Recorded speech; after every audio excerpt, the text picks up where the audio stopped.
Alors moi, je voudrais parler du travail que je suis en train de faire avec Peter sur le film de la Commune, qui est un travail assez nouveau, parce que c'est un processus qui a donc un début et une fin, et qui parlera de la Commune, et on raconte une révolution. Et pendant ce tournage, en tant que travailleuse, en tant que comédienne dans ce film, il nous a fallu, à tout un groupe, à trouver notre démocratie pour pouvoir avancer pendant ce processus, laisser la place aux autres, pouvoir prendre la sienne. Et puis, je trouvais qu'il y avait un parallélisme avec la commune, parce que je pense que ça a été très très difficile, parce que c'est difficile d'être démocrate quand il y a des désirs très forts, quand les gens sont poussés par des énergies d'espérance, et que la foule rend les choses difficiles à atteindre profondément. Et dans ce film, on avait parfois cette joie qui partait comme ça, et on partait avec, et quelques déceptions qui nous faisaient retomber et rechercher notre place. Et je trouvais ça très, très passionnant. Voilà. Moi, je voudrais rajouter par rapport à ce qu'elle vient de dire que juste avant là qu'on soit dans votre caméra, on a voté pour pas que les hommes viennent. Moi, j'ai voté pour parce que je crois qu'on n'a pas les mêmes soucis. Même s'il y a des hommes qui nous comprennent, c'est pas la même chose. Et c'est pas du tout de l'anti-homme, pas du tout, du tout. Nous, on les aime, les hommes. Et je crois que vraiment, quand on n'est pas atteint dans soi, c'est toujours difficile de parler pour les autres. Et qu'il est temps que les femmes, elles parlent pour elles. Et pour tout le monde, de toute façon, il est temps qu'on ne soit pas représenté, mais qu'on soit. et, et je pense pas que les hommes et les femmes soient les mêmes. Et pourtant, je pense qu'ils ont droit à la même chose, au respect, à la dignité. Et ce serait bien que ça arrive et que là on est en 1999 et puis que la commune ça résonne parce qu'on en est toujours au même point quand même. On a changé les privilèges contre le pouvoir de l'argent. On a transformé un peu, alors soit les femmes maintenant elles travaillent, mais moi, je trouve qu'elles se font toujours avoir dans la mesure où maintenant elles travaillent à l'extérieur, mais à l'intérieur, c'est toujours elles. Dans les, chez les gens, c'est toujours quand même les bonnes femmes qui s'occupent des mômes et qui assument tout ça. Alors, quand même, il y a des gens qui partagent, mais je trouve que c'est vraiment pas encore ça. Et puis que là, on se fait vraiment avoir parce que on croit que c'est ça. Et je me sens encore plus. Et on se fait encore plus avoir parce qu'on a un peu de confort et un peu de semblant. Au moins avant c'était clair et je pense qu'ils ont pu se battre à la commune parce que c'est vrai, ils étaient écrabouillés. Et nous, on s'est fait un peu niquer par le confort. Ce que j'ai envie de dire, c'est quand même que donc on a posé la question des moyens de production des films, de la télévision, etc.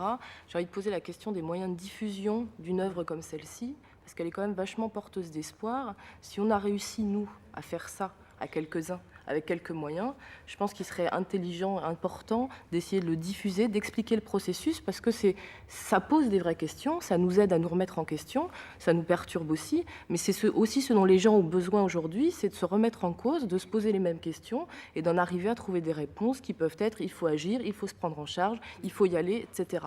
Et moi, j'ai quand même envie de dire que c'est quand même une expérience pleine d'espoir et qu'en ça, c'est très, très, très positif et qu'il faudrait essayer de diffuser largement non seulement le film, mais aussi le vécu qu'il y a eu autour de ce film.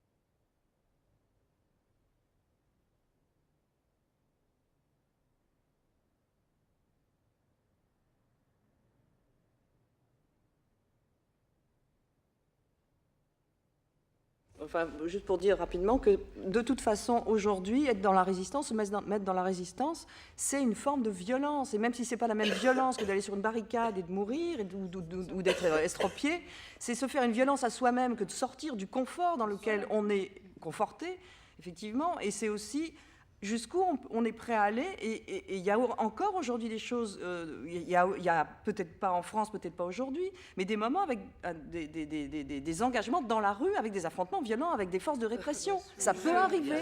Donc à partir du moment où on réfléchit, c'est ce qui m'arrive jusqu'où on va. Moi, c'est la cause des sans-papiers, en fait, qui m'a fait réagir. Parce que c'est quand tu parles d'affrontements aujourd'hui, le mois dernier, on s'est fait virer de la place Vendôme par les CRS, de manière vraiment violente, parce qu'en fait, ils avaient enlevé leur casque et leur bouclier, donc c'était des hommes comme nous. Simplement, on était plus faibles, et ils avaient des ordres pour nous faire mal. Et donc, il ne fallait pas qu'on soit là, même si on est en démocratie et qu'on avait le droit de manifester, il fallait nous briser, il fallait nous casser. Un petit coup par-ci, par-là, ça ne fait pas de mal. Des CRS qui vous poussent, qui vous étouffent et qui vous cassent, c'est bien aussi. Simplement, ce qu'il faut savoir, c'est que ça nous fait réagir encore plus. C'est ce que je disais sur le dos au mur. Mais les causes... Moi, c'est ce qui m'étonne chez vous, c'est que moi j'ai l'impression d'avoir trouvé, ou en tout cas qu'il y a eu un déclic qui a fait que je me suis engagée. Encore une fois, je n'étais pas née avec, mais j'avais des choses qui me tenaient à cœur, comme le respect de l'autre, comme l'accueil, la tolérance, l'ouverture, la diversité des cultures, essayer de comprendre pourquoi l'autre pense comme il pense et pourquoi il y a des choses qui sont admises dans une société et qui sont très très bien, qui sont valorisées dans une société et qui vont être complètement dénigrées dans une autre. Quand on est biculturel, c'est ces questions-là qu'on se pose forcément. Et après, on se les pose même avec des gens de sa propre culture. Donc c'est cette attention-là. Et quand j'ai vu que ces principes-là de tolérance et d'ouverture étaient complètement bafoués et que les personnes qui étaient d'une autre culture, que ce soit aussi une autre culture de classe, les pauvres en fait, le problème des sans-papiers, c'est pas le problème des étrangers en France, c'est le problème des pauvres en France. Moi je suis une étrangère, je suis une fille d'immigrés, simplement j'ai toujours vécu dans le 16e, ça n'a jamais posé de problème, on était entre Saoudiens, Iraniens et vieille France, on s'entendait très très bien. La seule échelle entre nous, c'était qui avait le plus d'argent, c'était tout. Donc le fait que des sans-papiers commencent à dire « attendez, stop, là, nous ça va plus du tout, on en meurt de votre société », moi ça m'a forcé à prendre conscience de mon égoïsme, de la chance que je pouvais avoir, mais aussi que cette chance-là, je tenais absolument pas à la gâcher. Ok, je suis dans la partie la plus privilégiée du monde, j'ai été éduquée. Est-ce que je m'assieds dessus? Est-ce que je baille aux corneilles en attendant ma mort? Ou est-ce que s'il y a quelque chose qui m'intéresse, est-ce que je ne vais pas faire l'effort de sortir de chez moi pour aller rencontrer des gens qui ne seront pas forcément du même avis que moi? Donc encore une fois, c'est cette question de se battre avec soi-même sur cette fameuse barricade et savoir quelles sont ses limites, mais quelles sont ses envies aussi, et peut-être aussi savoir demander de l'aide aux autres pour qu'ils nous aident aussi à franchir ces fameuses barricades.